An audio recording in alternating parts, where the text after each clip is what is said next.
What's up mga busing? So nasa ta diri sa lugar kung asa daghang mga sakin na no.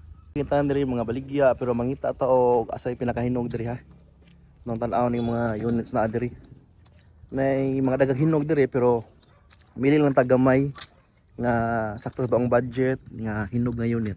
Okay, so tan-aw ta mo unsang atong mapilian diri. Ay daghan diri mga boss.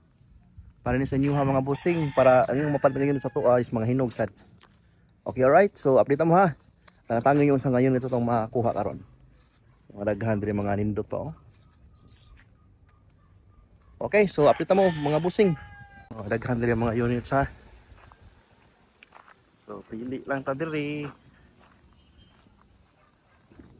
Unsay mapilian nato. So, first na tong i-check is kini. Mirage 2024.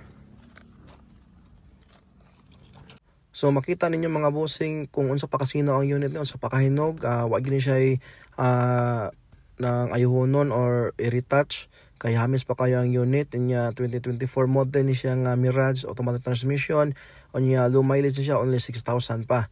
Okay, so atangatangin ninyo mga bossing karong mga Friday siguro kay ato na ni ma-pull out. Okay, so kung nakita mong sedan diha nga baratohon o kini basig pwede mo ani. Nya tay kaduhang gi-check mga bossing is kini nga MG nga 2024 sa ni siya nya low mileage no only 2,000 pa yung mileage ani. So hinog sa kay ni mga bossing way garas dates na ni siya. Okay, so kung nakita mo sa kyanan diha tangatangin ninyo kay ma-available na siya next week. Okay, all right.